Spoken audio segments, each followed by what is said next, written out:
आज हम लोग पढ़ेंगे इसके बारे में, फ्रेज के बारे में। फ्रेज क्या होता है इसके बारे में पढ़ेंगे और एग्जांपल इसके भी उसके साथ में हम पढ़ेंगे। फ्रेज क्या होता है? फ्रेज को हमने दो भागों में बांटा। कितने भागों में बांटा गया है? फ्रेज को हमने दो भागों में बांटा, phase plus raze. Phase plus raze कितने भागों में? Phase plus raze. फेज क्या होता है? Important part. इंपॉर्टेंट पार्ट क्या होता है? सब्जेक्ट, वर्ब और ऑब्जेक्ट है। उसके बाद रेज को erase, raze means erase, erase erase means omit करना, यानी कि मिटा देना। फेज रेज से क्या बना? इरेज बना। इरेज इरेज से क्या बना? ओमिट बना। ओमिट मतलब क्या होता है? मिटा देना। यानी कि हम इसी से पहचान जाते हैं, डिफिनीशन इसको हम लिख देते हैं अपने हिसाब से कि सब्जेक्ट, वर्ब और ऑब्जेक्ट के बाद, यानी कि बाद जो बचता है, यानी मिटाने के बाद जो बचता है वही फ्रेज होता है। सब्जेक्ट, वर्ब और ऑब्जेक्ट को मिटाने के बाद जो बचता है उसे क्या कहते हैं? फ्रेज कहते हैं। इसे हम डिफिनीशन पढ़ते हैं। इफ यू ओमिट और इरेज, इफ यू ओमिट और erase subject, verb, object from a sentence, rest part will be a phrase. कहने का मतलब है सब्जेक्ट, वर्ब और ऑब्जेक्ट मिटाने के बाद जो बचता है उसे क्या कहते हैं? फ्रेज कहते हैं। किसको मिटाने के बाद? सब्जेक्ट, वर्ब और ऑब्जेक्ट। किसको मिटाने के बाद? सब्जेक्ट, वर्ब और ऑब्जेक्ट मिटाने के बाद जो बचता है उसे क्या कहते हैं? फ्रेज कहते हैं। फ्रेज किसे कहते हैं? सब्जेक्ट, वर्ब और ऑब्जेक्ट मिटाने के बाद जो बचता है उसे क्या कहते हैं? फ्रेज कहते हैं। किसको मिटाने के बाद? सब्जेक्ट, वर्ब और ऑब्जेक्ट मिटाने के बाद जो बचता है उसे क्या कहते हैं? फ्रेज कहते हैं। जैसे एग्जांपल में हम पढ़ते हैं, सी क्या है? सब्जेक्ट है। राइट क्या है?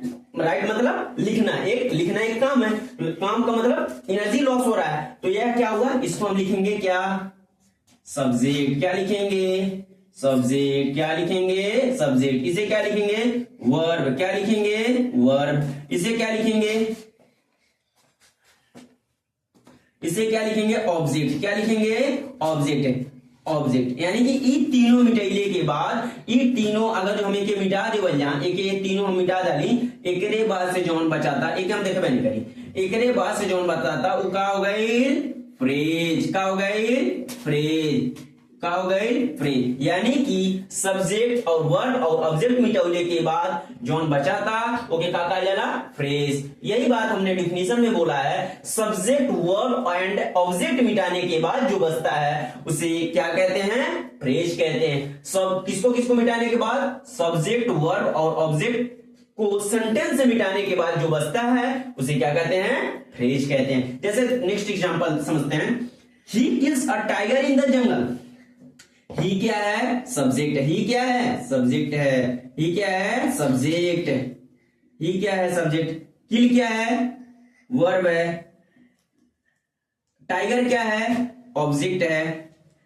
क्या है? ऑब्जेक्ट। ओकरे बाद का बचल कुछ, ओकरे बाद जौन सेंटेंस में सब्जेक्ट मिटा डाली, किल मिटा डाली और टाइगर मिटा डाली, एकरे बाद जौन बचल ओके का कहा जाला? फ्रेज का जाला। ओके का कहा जाला? फ्रेज का जाला। यानी कि सब्जेक्ट, वर्ब और ऑब्जेक्ट मिटाने के बाद जौन बचाता ओके का कहा जाला? फ्रेज कहा जाला। जैसे फिर एग्जांपल में हम लोग समझते हैं।